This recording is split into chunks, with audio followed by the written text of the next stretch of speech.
2 jours de formation, 30 journalistes pour une imprégnation à l'écosystème des postes et communications les 11 et 12 avril, ici au siège de l'ARPCE. 11 avril, décor planté avec la communication du directeur général de l'ARPCE, Louis-Marc Sakala. Mission et vision de l'autorité de régulation des postes et communications électroniques.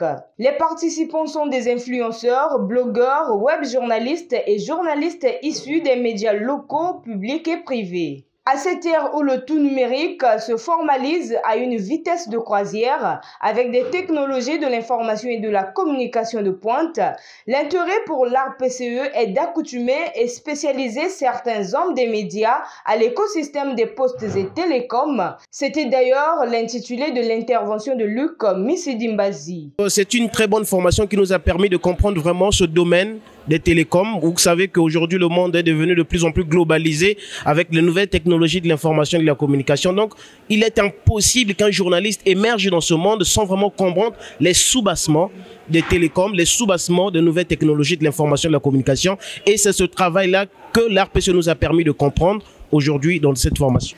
D'abord, il faut dire que le journaliste en tant qu'acteur clé du développement social vit dans un monde en perpétuelle mutation. Et donc, les renforcements de capacités permettent aux journalistes de mieux faire son travail. Aujourd'hui, le journalisme, c'est plateformisé. Plateformisé, c'est-à-dire que tout se fait en plateforme avec l'intégration de nouveaux outils, mais également de ce que l'on appelle de nouveaux formats éditoriaux. Le texte, le son, la vidéo, le mobile journalisme, le data journalisme et autres. Donc, il y a une véritable transformation, d'où la nécessité de sensibiliser et doter les acteurs de la presse locale à s'approprier cette nouvelle donne afin de ne pas être en marge de cette société de l'information dans laquelle nous sommes.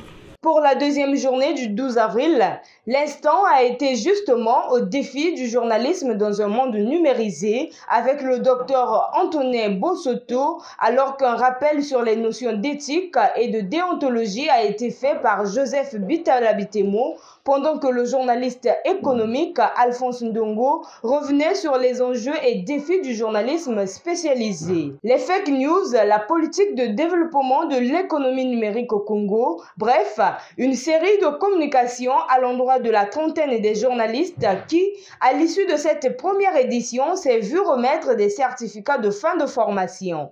Certificat de participation à M. Guénol Osema Elonda. Cette formation est un grand pas qui pourra certainement pousser d'autres journalistes à se spécialiser dans divers domaines.